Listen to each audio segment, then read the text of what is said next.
In this video, I'm using up the last of some aluminum handrail pipe that I've had for a long time, trying to convert the pipe into vertical supports for the canopy top on the back of the houseboat. It's not the most exciting video I've made, but this is the process that I went through, trying to use what I have on hand and my limited welding skills and to make a decent but strong support for the canopy. First step is going along and splicing onto 4 of the pipes that I have on hand. They're not quite long enough, but I do have enough material to make the splices.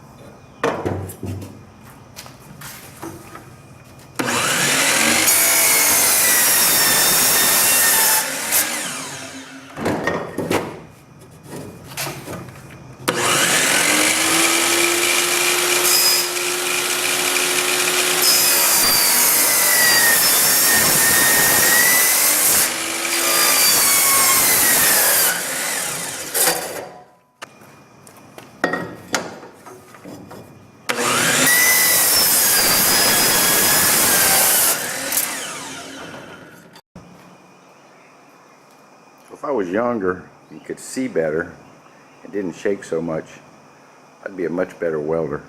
I hope, I think. But I'm not getting any younger, so I better weld this while I still can.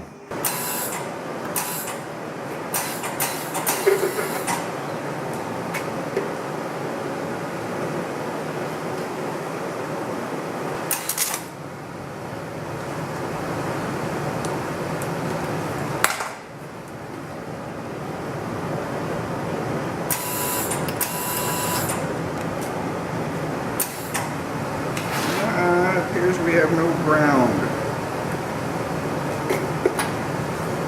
Doesn't make any sense. Should have a ground. Ground there.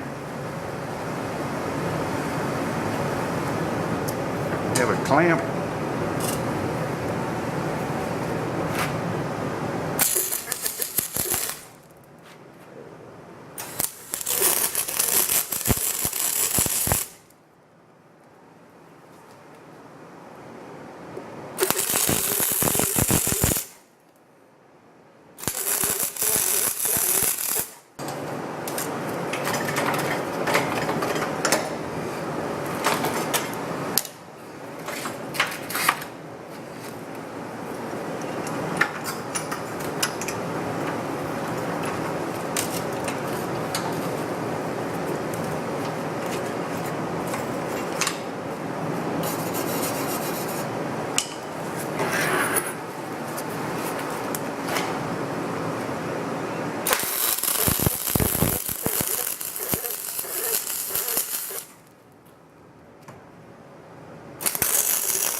Put the grinder on it and see if there's any metal underneath the globules. So I sanded the weld. I did one more redo. And by my standards, turned out pretty darn good. Probably need to apply more weld the first time around, then I won't have to go back and patch the crevices. So the next two pieces of pipe were more of the same. I just had to add on to them. Made a big ugly weld, grinded it down. I think I'm getting good penetration. I feel like they're strong. I banged them on the floor to try to break them and they wouldn't break, and I guess that's all I can do. The last 4 verticals were cut from a long piece of pipe. They didn't need splicing, so just these 3, and now all the splicing is complete.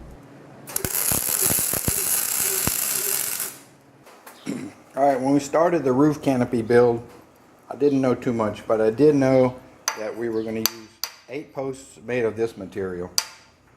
So now we have pretty much decided that the ceiling joists, the horizontal members, will be 3/4 rigid aluminum. Now this is not rigid aluminum, this is galvanized, but they're the same dimensions. So the ceiling joists are going to have to fit on top of the columns. And it's going to have to be a removable joint because I just can't get it in the truck. It's going to be too big. So I'm kind of thinking I have this aluminum. I'm thinking of ripping it and making a half round and welding the half round on top of the columns. I can do that here, and then when we get to the boat and set the columns, we can just set this 3/4 into this half round and either through bolt it or clamp it or something. So I'm gonna mess with that this morning. I'm gonna try to make some little saddles, see how they fit. I'm gonna notch the top of my 8 columns and try to tack this in place. And I want to make sure there's no holes here. If there's holes in the top of the columns, they'll fill up with the wasp nests, and that won't be good because the wasps around here get kind of mean. So let's see.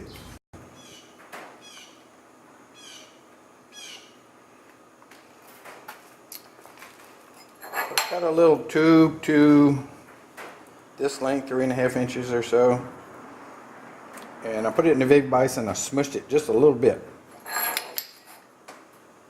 and I think this is going to be a pretty good fit, because keep in mind this thing's going to be 16 feet long, and we're going to be picking it up by hand trying to get the top to drop into the top of the column. So I don't want too tight of a fit. I think this is good. I'm going to round these corners a little bit, make it more pleasant. And now I need to figure how to notch the top of all the columns so that these will be somewhat uniform when I weld them into the top of the columns. That's the next step. By carefully mounting this in the vise so that the top is flush with this on both sides, then where the square touches is the top center line, and then I can mark my line. And then when I cut it, if I let the saw balance on the vise, it'll keep it kind of plumb so that both halves hopefully will come out fairly close to each other.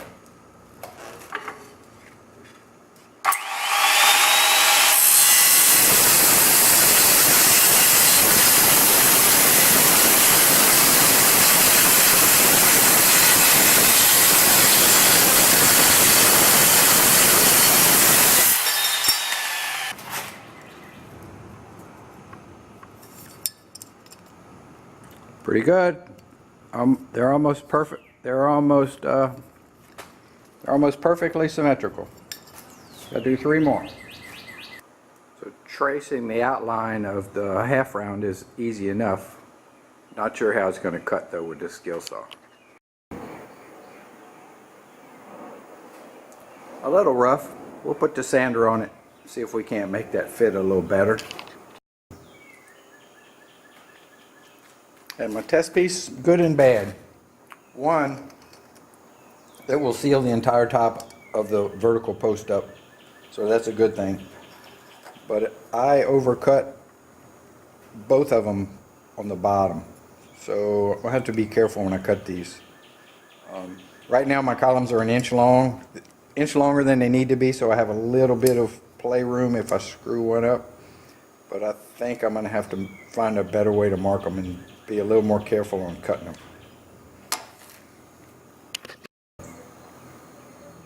Okay, I think I have a better way of marking them.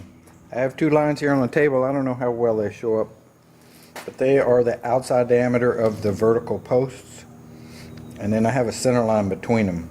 So if I set a post and center it between the outside lines, and then this is a typical saddle. If I set it here and center it on the middle line and without moving anything, that'll be the trick. If I mark this side and then go around to the other side without moving the post and mark the other side,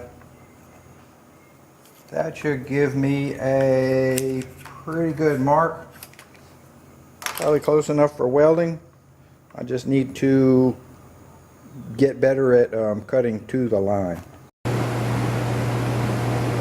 Okay, I have 8 fairly uniform saddles cut and sanded. I've got my first vertical post standing between my marks, and I got my little marking template. I've marked that side and this side, and I think it's good. Now all I have to do is learn how to cut without cutting over the line.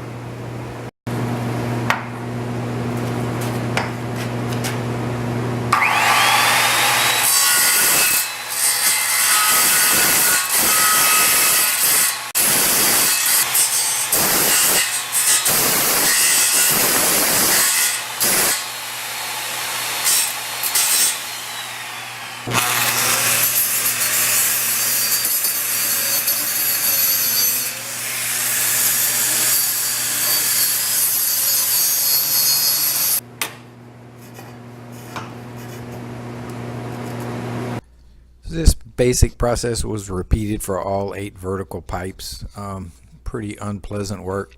The skill saw throws chips that try to stick into your skin, and the grinder puts dust in the air that sticks to your skin because the temperature while I was doing this was in the mid-90s. It was hot and sweaty and sticky, but they came out pretty well.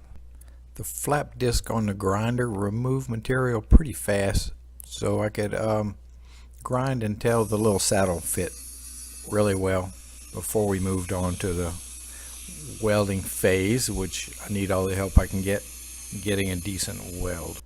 Still had trouble with the grounding of when I was welding.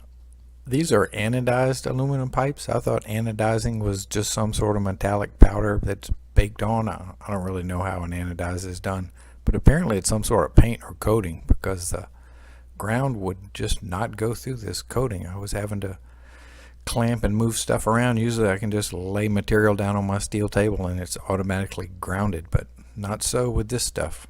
I've got the first 4 cut and grinded, and I'm kind of tired of cutting and grinding, so I'm going to go back and start welding on these. I got the vertical held in the vise. The little saddle, I hope, makes contact with the table because my table's grounded. And I used a framing square to make sure the pipe was vertical, and see if I can weld it. First post welded and sanded. Dang, looks good to me. Sad thing is, this tubing originally had a beautiful anodized coating on it, but after being knocked around, stored and cut and welded, all that, wasn't very pretty anymore. Had a lot of rust stains from being stored on my steel rack, so we decided to paint them, sanded them all by hand. This is a coat of Tnimic Series 69, which is supposedly a good primer for aluminum, and they will get painted white to match the boat.